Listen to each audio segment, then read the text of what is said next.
चलो so question number 31 science कसा होता पेपर. सायन्स अवघड गेला का. एक दोन स्टुडंट्स मला बोलले अवघड होतं सायन्स. ठीक आहे चलो डिस्कस करूया. सिंपल होता फक्त इथे शब्द आपण बदलली होती. युजली आपण नॉर्मल शब्द वापरतो. इथे मी काही वैज्ञानिक शब्द घेऊन क्वेश्चन फ्रेम केले होते. डिस्कशन मध्ये क्लिअर होईल. ठीक आहे. सो पहिला क्वेश्चन. सामान्य माणसाने केलेल्या श्वासोश्वासाच्या एक सायकलमध्ये आत घेतलेल्या किंवा बाहेर सोडलेल्या हवेच्या आकारमानालाच काय म्हटलं जातं. ठीक आहे. आपण श्वास घेतो परत सोडतो. ठीक आहे. याला या व्हॉल्यूमला काय म्हटलं जातं. Tidal volume. काय म्हटलं जातं याला. Tidal volume. एक श्वास जे आपण आत घेतलं आतला काय म्हणतं सायन्सच्या भाषेमध्ये आत जी आपण हवा घेत आहोत त्याला काय म्हटलं जातं इनहेलेशन. आणि जे सोडतो त्याला आपण म्हणतो एक्झलेशन. तर हा जो एक चक्र होतो याला आपण म्हणतो टायडल व्हॉल्यूम. राईट. आता याचा आन्सर कळालं तर प्रत्येक वेळेस जेव्हा आपण एकदा श्वास घेतो आणि सोडतो हा एक जो चक्र असतो ते ऍट अ टाइम किती हवा आतमध्ये जाते आपली 500 ml. किती जाते 500 ml एका सायकलला एका याच्यामध्ये. आलं लक्षात. येस. Per minute. कधी पर मिनिटाचा विचार केला तर किती जाते ते 6000 ml पर्यंतची हवा जाते पर मिनिटाला. आपल्याला माहिती आहे पर मिनिट आपण कितीदा श्वास घेतो आतमध्ये आणि बाहेर सोडतो 15 ते 20च्या दरम्यान डिपेंडिंग ऑन द कॅपॅसिटी. किती हवा जाते 6000 ते 7000 ml पर्यंत. ओके. आणि पर डेचा कधी आपण विचार केला पूर्ण 24 तासाचा तर आपण किती हवा आतमध्ये घेतो आणि बाहेर सोडतो 15 लिटरच्या दरम्यान. 14 ते 15 लिटर. Got it. याचं याचं उत्तर आहे टायडल व्हॉल्यूम. आता इथे जे दुसरे ऑप्शन्स आहे एल्युलार व्हॉल्यूम एल्व्हिओलाई हे तुम्ही जेव्हा फुफ्फुस वाचलं असेल किंवा श्वसन संस्था वाचली असेल त्यावेळेस आपण बघतो ना एकदम छोटा युनिट्स असतो ज्याला आपण म्हणतो वायुकोश. काय म्हटलं जातं त्याला वायुकोश. जे असे फुग्यांसारखी रचना असते बंचमध्ये असतात ते लंग्समध्ये सगळ्यात छोटी रचना ज्याला आपण म्हणतो वायुकोश. वायुकोश हे कशाने बनलेली असते याची जी लाइनिंग असते ना हे काय असतात सिंपल एपिथेलियल टिश्यूज. काय असतात हे सिंपल म्हणजेच एकदम जे आपण म्हणतो ना अभिस्तर ऊती जो एकच थर असतात ना ते कारण एकच थराचे असतात त्याच्यामुळे इथे काय असतात हे पातळ लाइनिंग असते एकदम पातळ असतात त्याच्यामुळे हवेची देवाणघेवाण होते. म्हणजे जेव्हा आपण श्वास घेत आहोत याबरोबर ऑक्सिजन जातं. हे ऑक्सिजन रक्तामध्ये मिसळतं. हे ऑक्सिजन एक्झॅक्टली कुठे जातात हे एल्युओलायमध्ये वायुकोशमध्ये. हे कधी जाड राहिलं असते याची लाइनिंग कधी जाड राहिली असती ते हे वायूची देवाणघेवाण झाली असती का नाही. हे पातळ. तर हे कोणते ऊती असतात इथे हे कोणत्या ऊतीने बनलेले असतात हे एल्युओलाय साध्या जे आपण अभिस्तर ऊती म्हणतो ना. Yes. Simple squamous epithelial tissue. Okay. So याच्यामध्ये एल्युओलाय व्हॉल्यूम म्हणजे काय की एका मिनिटामध्ये आपली किती एल्युओलायमध्ये जे वायुकोश आहे तिथे किती हवा जाते. आलं लक्षात. आणि परत बाहेर पडते. ऍक्च्युली इथे आपण हवा जाते किती जात आहे पर मिनिट त्याला आपण म्हणतो एल्युलार व्हॉल्यूम.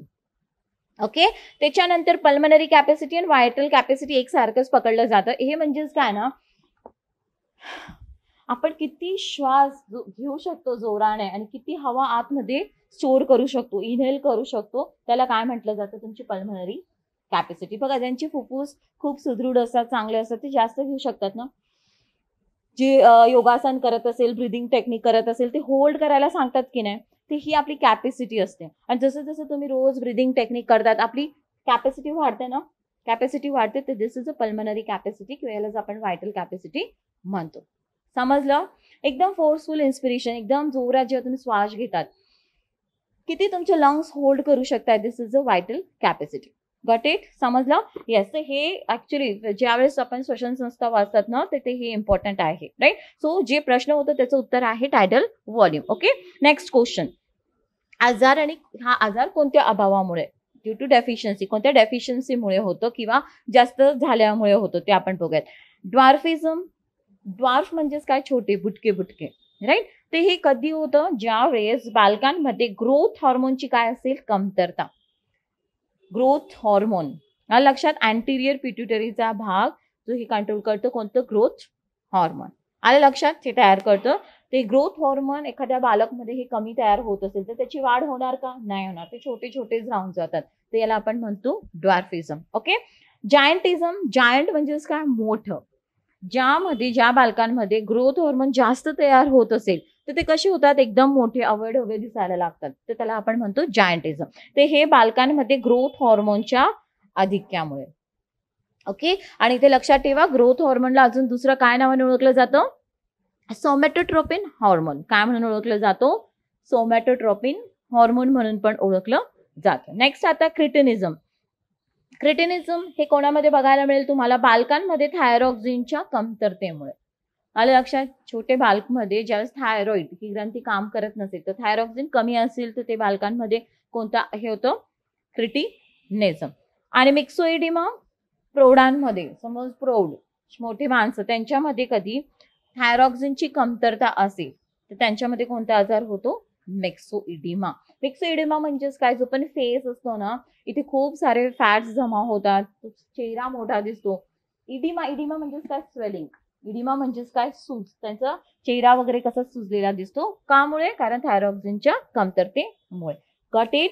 आलं लक्षात सगळ्यांना? येस. याचं उत्तर काय येत आहे मग तुमचं? 32चं उत्तर काय येणार आहे? कमॉन, डॉर्फिझम काय ते बघा. 4. Option 4 is the answer. Yes. Next आता क्रिप्ट्स ऑफ लेबरखन हे मानवी शरीरातील कोणत्या भागात आढळतात? ठीक आहे, कुठे आढळतात हे? लहान आतड्यांमध्ये. ओके, कुठे आढळतात हे? हे बघा, आपले लहान आतडे आपल्याला माहिती का इथेच पचन होतं आणि इथे सगळं ऍब्झॉर्प्शन पण होतं. जे पण आपण खाल्लं आहे पचन होतं आणि मग परत रक्त इथे शोषलं जातं. राईट. तर इथे काय असतं ना, हे स्मॉल इंटेस्टाईन, आता सपोज अशी ट्युब्युलर स्ट्रक्चर आपण काढली तर याचे ना छोटे छोटे छोटे छोटे फोल्ड्स असतात ज्याला विलाय म्हणतो आपण. काय म्हणतो? विलाय. काय म्हटलं जातं त्या घड्यांना? विलाय. तर तिथे असतात हे क्रिप्ट्स ऑफ लेबरखन. आणि याच्यामध्ये हे जे क्रिप्ट्स ऑफ लेबरखन आहे याच्यामध्ये 2 पेशी असतात. ऑलरेडी तुम्ही कदाचित पुस्तकांमध्ये तुमच्या वाचलेल्या असतात त्या पेशी. ते म्हणजे स्पॅनिच सेल आणि दुसरं म्हणजेच अर्गन सेल. आलं लक्षात? या पेशी इथे बघायला भेटते. ए आर आहे. ठीक आहे. तर कोणत्या सेलची कदाचित मी डिस्क्रिप्शन मध्ये दिले त्या पेशी. डिस्क्रिप्शन मध्ये आहे, सो डोंट वरी, त्यातनं नोट डाऊन करा. राईट. फक्त आता इथे लक्षात ठेवा तुम्ही की क्रिप्ट्स ऑफ लेबरखन्स जे आहेत ना, याच्यामध्ये या जे पेनिथ आणि अर्गेंटोफिनच्या पेशी आहेत हे जे द्रव्य सिक्रेट करतात, गॅस्ट्रिक ज्यूस हे जे तयार करतात, याला काय म्हटलं जातं? सकस एंटेरिकस. काय म्हटलं जातं याला? सकस एंटेरिकस. आलं लक्षात? सकस entericus. This is very important. याच्यावर क्वेश्चन विचारला जाऊ शकतो. ओके, चलो. सो त्याचा ऑप्शन काय? Option 1 is the answer. Okay, next question नाव. योग्य विधान निवडा. अणूतील इलेक्ट्रॉन जेव्हा केंद्रकापासून सर्वात जवळच्या कक्षेत फिरत असतो तेव्हा अणूची ऊर्जा सर्वात कमी असते. येस. आलं लक्षात? अणूची ऊर्जा सर्वात फर्स्ट शेल मध्ये जेव्हा इलेक्ट्रॉन्स फिरत आहे त्यावेळेस अणूची ऊर्जा कशी आहे? कमी आहे. जसं बाहेर जाणार अणूची ऊर्जा आउटर शेल जास्त वाढत जाणार. Right. So this is right statement. या सर्वात कमी ऊर्जा पातळीला काय म्हटलं जातं? Ground state. काय म्हणतात? Ground state. Lowest energy level of atom is called as a ground state. तिसरं, या कक्षेची ऊर्जा किती असते? -13.6 इलेक्ट्रॉन व्होल्ट. बघा मायनस आहे, म्हणजे सगळ्यात कमी जेव्हा आपण ऊर्जा असेल त्यावेळेस मायनस असतो. आलं लक्षात? येस. इथे काय आहे? मायनस. सो हे जे 3 विधान आहे ना हे तुम्ही पाठ करून घ्या. लक्षात? ऑलरेडी तुम्ही बघा इलेक्ट्रॉनची रचना बघितलेली असते, इलेक्ट्रॉन किंवा कॉन्फिगरेशन बघितलेला असतो ॲटमचा, पण आपण ह्या पद्धतीने नाही वाचतो त्याला. समजतंय का? ह्या पद्धतीने वाचतात तुम्ही त्याला नाही, फक्त पार्ट हा एनर्जी लेवल्स हे. आणि मग ज्यावेळेस तुम्हाला असं विधान विचारलं का तुम्ही होतात कन्फ्यूज. आणि ह्यावेळेस पेपरमध्ये मी तेच केलं. जरा थोडंसं आयोग जे करते ना, आयोग ॲज इट इज क्वेश्चन देते का पुस्तकातनं घेतलं, थोडी भाषा बदलतात ते विचारण्याची पद्धती. ह्या वेळेस जरा थोडं ते आपण केलेलं आहे. समजलं? कळलं एवढं आता? तर हे 3 विधान जे आहेत ना पाठ करून ठेवा. आणि ज्यावेळेस पण तुम्ही आता कॉन्फिगरेशन वाचणार, जेव्हा पण ॲटमचं स्ट्रक्चर बघणार, तर तुम्हाला हे सगळं लक्षात येणार. राईट. चलो आता नेक्स्ट. चुंबकीय क्षेत्रात विद्युत वाहकावरील बलाची, बघा विद्युत वाहकावरील बलाची म्हणजे फोर्सची डायरेक्शन आपल्याला जेव्हा बघायची आहे किंवा विद्युत धाराची दिशा ठरवण्यासाठी कोणता नियम वापरतात? आलं लक्षात? तिथे ज्या वेळेस बघा विद्युत वाहकावरील फोर्सची दिशा जेव्हा आपल्याला बघायची असते त्यावेळेस फ्लेमिंगचा डाव्या हाताचा नियम वापरला जातो. कोणत्या? डाव्या हाताचा नियम. आणि ज्या वेळेस विद्युत धाराची डायरेक्शन ठरवायची असेल, करंट इलेक्ट्रिसिटीची डायरेक्शन बघायची असेल, त्यावेळेस आपण फ्लेमिंगचा उजव्या हाताचा नियम वापरतो. करंट इंड्यूस नाही, नाही मग वाहकावरील बलाची दिशा करा. इंग्लिश मधला घ्या. कधी तुम्ही डायरेक्शन ऑफ द करंटने तुम्ही हे दिलं असेल उजव्या हाताचा नियम तर तुम्ही राईट आहेत, आणि कधी तुम्ही मराठीने केलं असेल तर फोर्सची डायरेक्शन डाव्या हाताचा नियम. समजलं? लक्षात आलं एवढं? जेव्हा डायरेक्शन ऑफ द करंट आपल्याला काढायची तर आपण कोणता नियम वापरतो? Right hand rule. आणि फोर्सचा डायरेक्शन करायचं तर left hand rule. Got it? चलो सो नेक्स्ट आता सोपा क्वेश्चन आहे हा. आता 36 विचारात घ्या आणि योग्य विधाने ओळखा. पाण्याचे वाफेत रूपांतर होण्याची प्रक्रिया म्हणजे बाष्पीभवन. बरोबर? येस, पाण्याचं म्हणजे फ्रॉम एक मॅटर पासून दुसऱ्या याच्यात होते ना, liquid state to gaseous state मध्ये होते. या प्रोसेसला आपण काय म्हणतो आहे? Evaporation. Okay. Evaporation takes place at the temperature higher than the boiling point. No, evaporation कोणत्याही टेम्परेचरला होऊ शकतं. आलं लक्षात? असं नाही का बॉइलिंग पॉइंटलाच, उत्कलन बिंदूच्या वरती जेव्हा पाणी किंवा द्रव तापणार तरच इव्हॅपोरेशन होतं असं नाही आहे. कोणत्याही तापमानाला बाष्पीभवन होऊ शकतं. ओके. सो हे विधान चुकीचं आहे, तर फक्त हे काय आहे? योग्य आहे. म्हणून बघा, हा जो प्रश्न आहे ना, याला आपण जिओग्राफीच्या हिशोबाने पण बघू, सायन्सच्या हिशोबाने ऑलरेडी आपण इथे बघितलं. आता जिओग्राफीच्या हिशोबाने आपण जेव्हा बघतो, राईट, बाष्पीभवन जे आहे किंवा आता जेव्हा तुम्ही ऍटमॉस्फिअरचं कॉम्पोजिशन वाचतात, वातावरणाचं कॉम्पोजिशन, काय घटक आहे वातावरणामध्ये, एक आपण काय वाचतो? विविध प्रकारचे वायू. ठीक आहे. दुसरं धूलिकण आणि तिसरं बाष्प. राईट. आता आपण वायूंना बाष्प मध्ये घेऊ शकलो असतो ना, विविध वायूंच्या याच्यामध्येच आपण बाष्प घेऊ शकलो असतो, पण बाष्पला आपण वेगळं का धरतोय कॉम्पोजिशन मध्ये? बिकॉज बघा, विविध प्रकारचे जे वायू आहे ऍटमॉस्फिअर मध्ये, जसं नायट्रोजन 78%. तुम्ही पृथ्वीवर कुठे पण गेले तर तिथे वायूमध्ये नायट्रोजनचे किती प्रमाण राहणार आहे? 78%. ऑक्सिजन 21%. कुठे पण गेले ऑक्सिजनचे प्रमाण किती राहणार आहे? 21%. हे बदलत नाही.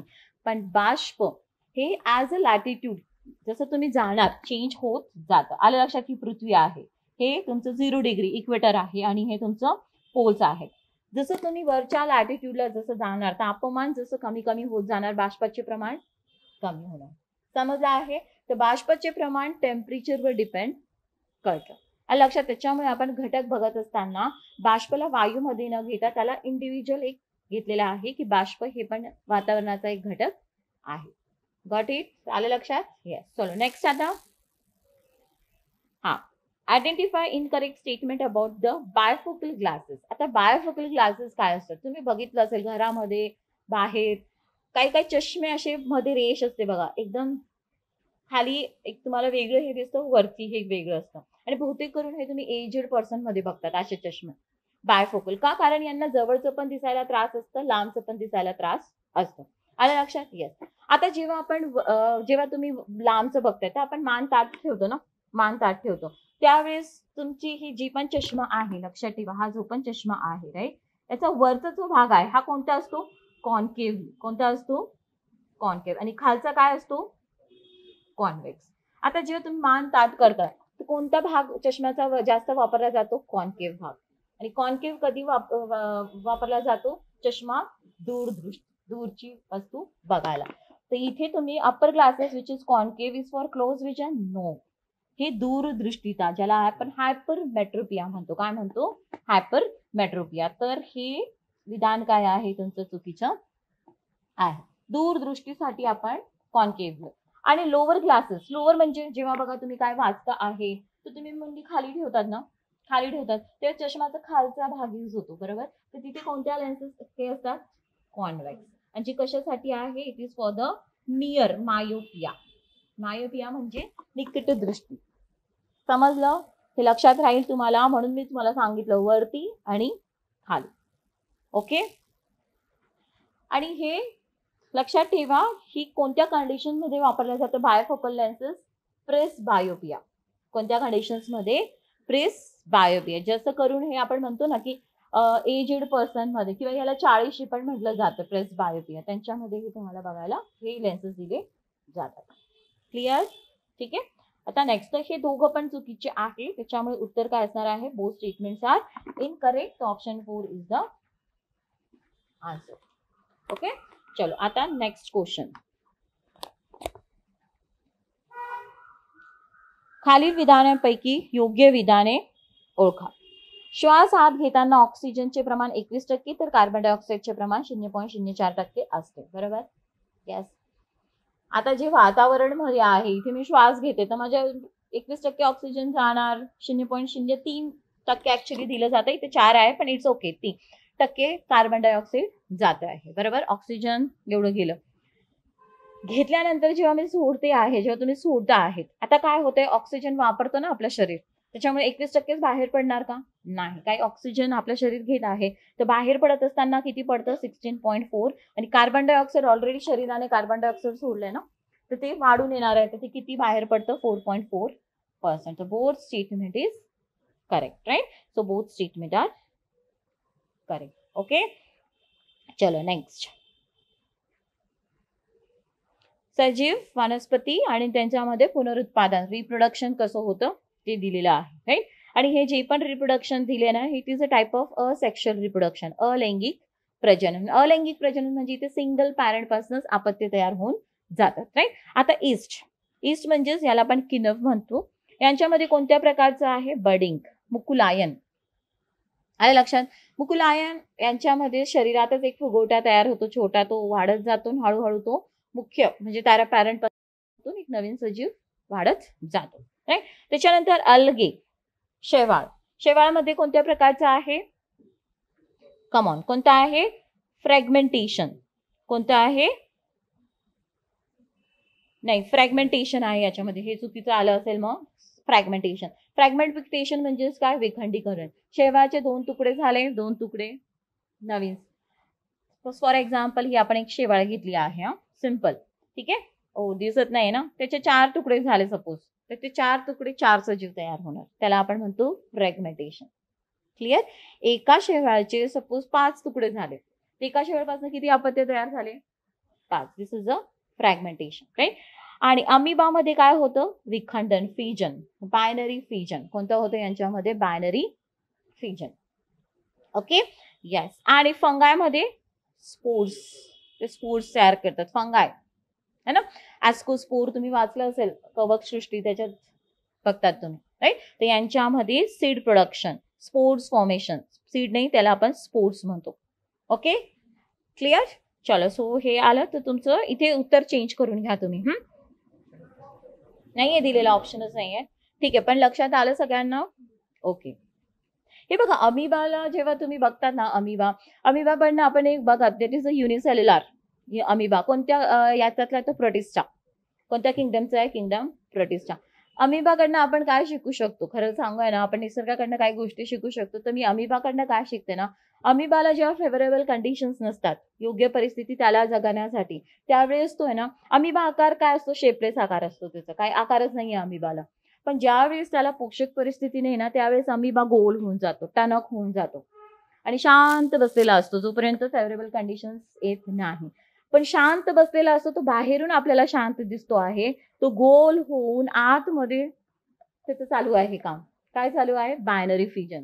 तो त्याच्या मल्टिपल कॉपीज आतमध्ये तयार करत आहे आणि जसंच त्याला पोषक परिस्थिती भेटल्या तो बस्ट होतो, खूप सारे अमिबा बाहेर. म्हणजे ज्यावेळेस आपल्या फेवरेबल कंडिशन्स असतात ना, शांत बसायचं, आतमध्ये काम चालू ठेवायचं, जास्त विचलित व्हायचं नाही. सो हे आपण निसर्गाकडनं शिकू शकतो ना. एक सिंगल सेल पासून युनिसेल्युलर सजीव बघा कसं काम करतो, तर आपण तर किती कॉम्प्लेक्स हुशार प्राणी आहेत, हो की नाही? सो चलो नेक्स्ट. आता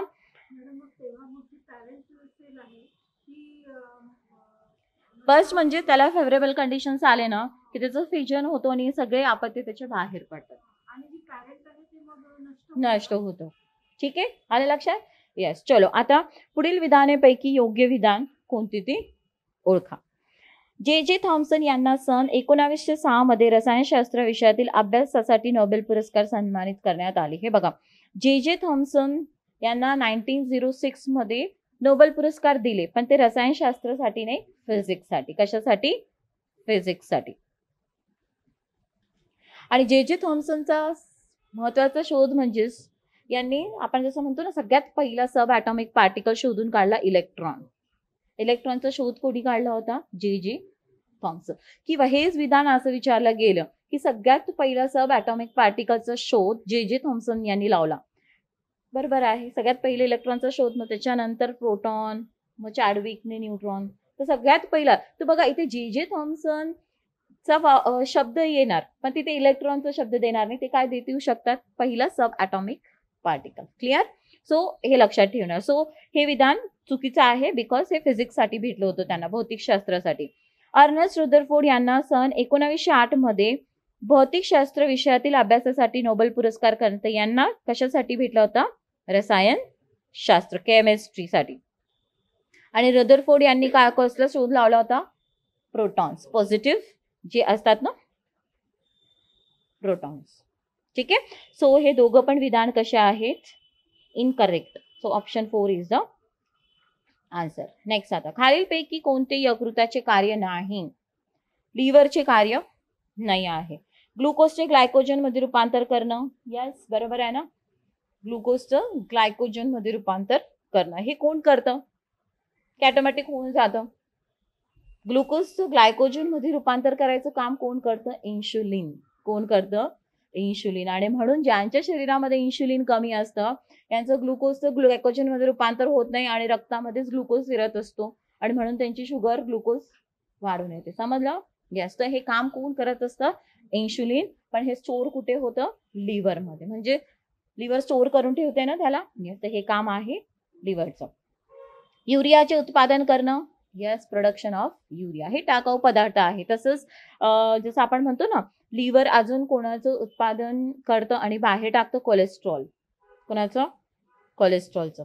ठीक आहे. तसंच बाईल, पित्त, ते पण राईट. त्याच्यानंतर मृत आणि जीर्ण झालेल्या लाल रक्तपेशी. यस, लाल रक्तपेशी कुठे नष्ट होतात? यकृतामध्ये. आणि यकृतामध्ये हे नष्ट होतात जेव्हा लाल रक्तपेशी. म्हणूनच कोणता पिगमेंट तयार होतो? बिलिरुबिन. कोणता पिगमेंट तयार होतो? बिलिरुबिन. म्हणून बघा लहान बालक जे असतात, छोटे मुलं म्हणजे न्यूली बॉर्न झाला आणि 8 दिवसाचे जे बालक असतात, ऐकलं असेल घरामध्ये की अरे कावीळ झालं बाळाला, छोट्या मुलं एकदमच बाळाला.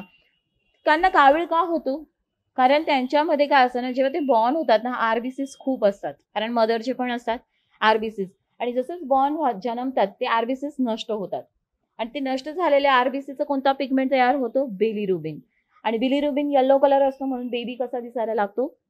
पिवळा. तर ह्या जॉन्डिसला काय म्हणतात? Physiological jaundice. काय म्हणतात? Physiological. This is normal. Baby तो 2-3 दिवसात परत नॉर्मल होऊन जातं. जसं त्याच्या रक्तपेशीची लेवल नॉर्मल आली, हे बिलिरुबिन पिगमेंट पण हळूहळू कमी होतो, बेबी व्यवस्थित होतो. आलं लक्षात? So this is a physiological jaundice. So एक कार्य आहे. ठीक आहे. सो हे पण एक लक्षात ठेवा. न पचलेल्या अन्नातून अन्न आणि अतिरिक्त पाणी शोषून घेणं हे काम याचं नाहीये लिव्हरचं. आलं लक्षात? हे आतड्यांमध्ये होतं, ते पण मोठ्या आतड्यामध्ये होत असतं. ते इथे नाही होत लिव्हरमध्ये. लिव्हर अजून काय करतं? विटॅमिन स्टोअर करून ठेवतं. विविध प्रकारचे आपले विटॅमिन्स आहेत. विटॅमिन ए, अजून कोणता? डी, ई, के आणि B12. हे विटॅमिन्स तो काय करतो? स्टोअर करून साठवून ठेवतो. कोण? लिव्हर. ठीक आहे. चलो सो नेक्स्ट आता स्तनदा मातेला रोजच्या आहारात सुमारे किती प्रथिनांची गरज असते? How much protein does a breast feeding mother needed in her daily diet? किंवा लॅक्टेटिंग मदर पण याला इथे शब्द वापरला जाऊ शकतो. लॅक्टेटिंग मदर ही वैज्ञानिक भाषा आहे. That's it. म्हणून मी सांगते हे शब्द. तर किती पाहिजे असते? 70 ग्रॅम. बघा 50 ग्रॅमच्या वरती पाहिजे असतं. तर इथे जी तुमची क्लोज व्हॅल्यू कोणती? 70 ग्रॅम. ओके. 50 ग्रॅम्स त्याच्या जास्त पण राहिले तरी चालेल. ठीक आहे. 70 ग्रॅम्स. आता नेक्स्ट. खालील पैकी कोणती विकरणे जास्तीत जास्त ऊर्जा वाहून नेतात? कोणती विकिरण सर्वात जास्त ऊर्जा वाहून नेते? बघा तुम्ही इलेक्ट्रोमॅग्नेटिक स्पेक्ट्रम बघितला असेल, विद्युत चुंबकीय पट्टा. तो विद्युत चुंबकीय पट्टामध्ये कोणते कोणते आहे? पट्टा आहे म्हणजे खूप सारे रेज आहेत ना त्याचे रेडिएशन. कुठून सुरू होते? गॅमा रेज पासून, है ना. गॅमा नंतर काय येतं? एक्स रेज, त्याच्यानंतर युव्ही रेज, अल्ट्राव्हायोलेट रेज, त्याच्यानंतर विजिबल, इन्फ्रारेड, त्याच्यानंतर मायक्रो आणि आफ्टर दॅट रेडिओ वेव्ज. तर आपण त्याची वेव्हलेंथ कधी काढली? वेव्हलेंथ म्हणजेच काय? दोन वेव्स मधला अंतर. तर जे गॅमा रेज आहे यांची वेव्हलेंथ ते कसे असतात? गॅमा रेज शॉर्ट वेव्हलेंथ, म्हणजे दोन वेव्स मधला अंतर खूप कमी. म्हणजेच यांच्याकडे ऊर्जा जास्त असल्यामुळे ही वेव्स फास्ट पाठवते ना, म्हणून दोन वेव्स मधला अंतर कसं आहे? कमी आहे. समजला? म्हणजेच यांच्याकडे ऊर्जा कशी आहे? जास्त. समजलं? त्याच्यानंतर कोणतं येतं? X raise. गॅमा रेज नंतर काय येतात? X raise. एक्स रेज मधला जो वेव्हलेंथ असेल, दोन वेव्स मधला अंतर, तो थोडा वाढलेला असेल. म्हणजे गॅमा रेज पेक्षा ऊर्जा एक्स रे मध्ये कशी आहे? कमी आहे. आलं लक्षात? एक्स रे नंतर अल्ट्राव्हायोलेट रेज, त्याच्यामध्ये वेव्हलेंथ थोडी अजून वाढली, म्हणजे ऊर्जा याच्यामध्ये अजून कमी आहे. तर हा पट्टा कधी तुम्ही गॅमा रेज पासून पुढे रेडिओ वेव्स पर्यंत आले तर ही वेव्हलेंथ काय होते? वाढत जाते. जेवढी वेव्हलेंथ मोठी तेवढी त्याच्याकडे ऊर्जा कमी. बरोबर की नाही? तर सर्वात जास्त ऊर्जा कोणाकडे आहे? Gamma rays. आणि हाच प्रश्न कधी असा विचारला गेला की मिनिमम एनर्जी कोणाकडे आहे? तर रेडिओ वेव्स. Got it? समजलं? ही लक्षात कसं ठेवायचं? बघा, सपोज तुमच्याकडे एखादं उत्तर आहे, ज्याचं उत्तर तुम्हाला खूप छान माहिती आहे, खूप सारी माहिती आहे, आणि टीचरने विचारलं, तुम्ही किती फटाफट उत्तर देतात. दोन शब्दामधला अंतर खूप कमी असतो की नाही? म्हणजे तुमच्याकडे माहिती खूप जास्त आहे, एनर्जी जास्त आहे, आणि एखादा प्रश्न, एखादा टॉपिक येतच नाही, थोडं थोडं माहिती आहे, कसं बोलतो आपण? दोन शब्दामधला अंतर वाढत जातो. रेडिओ वेव्स एनर्जी कमी, दोन वेव्स मधला अंतर जास्त. Got it?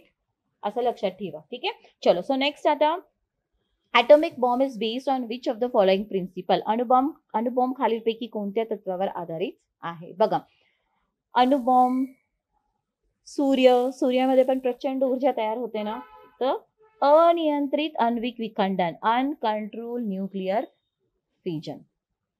आलं लक्षात? Fission uncontrolled. आलं लक्षात? सूर्यामध्ये फ्युजन आहे. ओके, चलो. सो अनियंत्रित आण्विक विखंडन, आणि म्हणून ॲटॉम बॉम्ब हे कसे असतात? एकदम जास्त ऊर्जा, कारण कंटिन्युअस ऊर्जा तयार होते ना.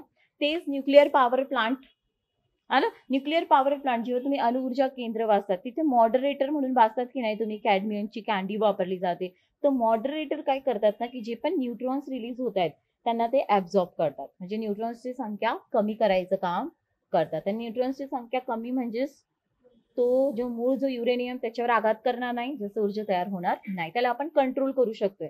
इथे आहे का तसं? नाही आहे. आलं लक्षात? So uncontrol nuclear fission. Okay, next question ना. जर वडिलांचा रक्तगट ए आणि मुलाचा बी असेल तर मुलाच्या आईमध्ये कोणता रक्तगट नसेल? कोणता रक्तगट नसेल? ए आणि ओ. हे पूर्ण चार्ट दिलेला आहे बघा स्पष्टीकरण मध्ये, ते बघून घेणार तुम्ही. कारण चिल्ड्रनचं काय? बी आहे ना, बी आहे ना, त्याच्यामुळे एक तर मदर ए बी असायला पाहिजे.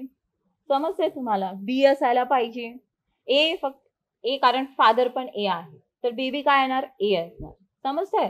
सो तो चार्ट बघून घ्या तुम्ही. ठीक आहे. नेक्स्ट आता, खालीलपैकी कोणते कार्बनचे सर्वात स्थिर स्वरूप आहे? Most stable form of carbon, ते कोणतं आहे? ग्रेफाइट. डायमंड नाही, मजबूत असतो, कारण याच्याकडे ना, ग्रेफाइटकडे काय असतं ना, एक इलेक्ट्रॉन डिलोकलाइज असतो, मोकळा असतो. डायमंड कडे हे सगळे कॉम्पॅक्ट असतात. समजतंय? फिट असतात. ग्रेफाइट कडे इलेक्ट्रॉन मोकळा असल्यामुळे तो काय करतो? दुसऱ्या कार्बनला स्ट्रॉंग बॉन्डने अट्रॅक्ट करतो. समजतं आहे? त्याच्यामुळे स्टेबल फॉर्म जास्त कोणता आहे? ग्रेफाइट. ग्रेफाइट हे ऍक्च्युअली क्वेश्चन आज आपण फ्रेम झाला असता, thermodynamically which is the stable form. आलं लक्षात? का हा स्टेबल फॉर्म आहे ग्रेफाइटचा? बघा, डायमंड ज्यांना वाटलं असेल ना, डायमंडचे जे इलेक्ट्रॉन्स आहेत हे खूप कॉम्पॅक्ट, स्ट्रॉंगली बॉन्डेड असतात ते, राईट? पण ग्रेफाइट मध्ये जो इलेक्ट्रॉन आहे, प्रत्येक कार्बनचा एक जो इलेक्ट्रॉन आहे तो कसा असतो? डिलोकलाइज असतो, मोकळा असतो, म्हणजे थोडा लूज असतो. त्याच्यामुळे तो दुसऱ्या ॲटमच्या याला काय करणार? इलेक्ट्रॉनला त्यांच्यामध्ये स्ट्रॉंग बॉन्ड तयार होतो. आलं लक्षात? त्याच्यामुळे याला म्हटलं जातं स्टेबल फॉर्म ऑफ. क्लिअर? काय हे बघा, बॉन्ड म्हणजेच काय, ग्रेफाइट मध्ये एक इलेक्ट्रॉन मोकळा आहे, एक इलेक्ट्रॉन. जसे की डायमंड मध्ये हे खूप स्ट्रॉंग अटॅच्ड असतात म्हणून त्याला आपण हार्ड पण म्हणतो. तसं ग्रेफाइट नाही, याच्यामध्ये इलेक्ट्रॉन्स मोकळे असतात. तर तो दुसऱ्या ॲटमच्या इलेक्ट्रॉनला काय करतो, अट्रॅक्ट करतो स्वतःकडे. समजलं? त्याच्या काय झालं, रिएक्टिव्ह तो स्टेबल. हे बघा, मी हा ते सांगते की क्वेश्चन हा असा असायला पाहिजे होता थर्मोडायनॅमिकली. समजते? थर्मोडायनॅमिकली. म्हणून ग्रेफाइटला आपण गुड कंडक्टर मध्ये बघतो. गुड कंडक्टर मध्ये का, बिकॉज याच्यामध्ये इलेक्ट्रॉन मोकळं आहे. त्याच्यामध्ये इलेक्ट्रॉन बघा, करंट कधी जातो, ज्यावेळेस इलेक्ट्रॉन्स मूव्ह होतात. ते डायमंडला म्हणतो का आपण, नाही, कारण त्याच्यामध्ये डायमंड्स मध्ये इलेक्ट्रॉन्स मोकळे आहेत का, नाही. समजलं आता? ते इथे क्वेश्चन ऍक्च्युली ते असं पाहिजे होतं की thermodynamically which is the stable form. Clear? इथे तुम्ही लिहून टाका वाटलं. समजलं? तुमची क्वेरी झाली का सॉल्व आता? ठीक आहे, चलो नेक्स्ट. आता खालीलपैकी कोणता संप्रेरक जठर रसास्त्राव उत्तेजित करतो? Hormone stimulate gastric secretion. कोणतं आहे ते? गॅस्ट्रिन. आता अजून 2 तास बसले, शेजारून काही वास आला स्वयंपाकाचा, गॅस्ट्रिन काम सुरू करतं, हो की नाही? मग पोटात आवाज यायला लागतो. त्यावेळेस एक्झॅक्टली कोण काम करत असतं आपल्या पोटात? गॅस्ट्रिन. समजलं? ठीक आहे, yes. So this is the. आणि एंटेरोगॅस्ट्रॉन जे आहेत ना, हे काय करतं ना, की गॅस्ट्रिक जे आपल्या पोटाच्या हालचाली वगैरे आहेत ना, याला कमी करायचं काम कोण करतो? एंटेरोगॅस्ट्रॉन. आता इथे दिलं रेनिन. रेनिन हा कोण तयार करत असतो? किडनी. हा जो हॉर्मोन आहे हा कोण तयार करतो? किडनी. आणि हे एक प्रकारच्या आपल्या बीपी, ब्लड प्रेशरला नियंत्रित करायचं काम करतं रेनिन. ओके. त्याच्यानंतर एंटेरोकायनेस. एंटेरोकायनेस हा जो हॉर्मोन आहे ना, हा कुठे तयार होतो? एंटेरोकायनेस आपल्या लहान आतड्यामध्ये. आपल्या लहान आतड्याचा पण कोणता भाग? डिओडेनम. पहिलाच भाग आहे ना लहान आतड्याचा, डिओडेनम, तिथे होतो. आणि याचं काम काय एंटेरोकायनेसचं माहितीये का? प्रत्येकाचं काम आहे ना, कधी तयार होतोय शरीरात. तर एंटेरोकायनेस काय करतं ना, जसं तुम्हाला माहितीये ट्रिप्सिन. ट्रिप्सिन हा एन्झाईम आहे, बरोबर. हा एन्झाईम कुठून येतो? स्वादपिंडू, पॅनक्रियास. आणि ट्रिप्सिनचं काम काय आहे? प्रथिनाचं पचन करणं, है ना? प्रथिनाचं पचन करणं. ज्या वेळेस ट्रिप्सिन, अमायलिस हे सगळं जेव्हा आपल्या डिओडेनम मध्ये येतं, कोण पाठवतंय? हे पॅनक्रियास. या लक्षात? पॅनक्रियास करणं ज्या वेळेस लहान आतड्यामध्ये येतं, लहान आतड्याच्या डिओडेनम मध्ये, आद्य अंत्र म्हणतात ना मराठीमध्ये, त्याच्यात आल्यानंतर हा एंटेरोकायनेस काय करतं? ह्या ट्रिप्सिनला ऍक्टिव्हेट करतो. काय करतो? उत्तेजित करतो की चल तू आता काम कर प्रथिनाचं पचन करायला. समजलं? यस. ओके, चलो. सो ते याचं उत्तर काय आहे? गॅस्ट्रिन. ठीक आहे. आता नेक्स्ट. आता हे जे दिले तुम्हाला 48, 49 आणि 50, हे आपण स्पष्टीकरण मध्ये दिलेले आहेत सगळे न्यूमरिकल्स. ठीक आहे. आज हे पण नाहीये, तर ते तुम्ही बघा, इझी आहे. सगळ्यांचे फॉर्म्युलेज लक्षात ठेवायचे तुम्ही आणि व्हॅल्यूज टाकायची. जसं मी कायम सांगते, न्यूमरिकल्स आले ना, पहिले व्हॅल्यू लिहून टाकायची. एक्झॅक्टली तुम्हाला काय दिलंय, मास दिला आहे, उंची दिली आहे, विचारलं काय आहे. ठीक आहे. फॉर्म्युला मध्ये ती टाकायचं आणि सॉल्व्ह करायचं. ओके.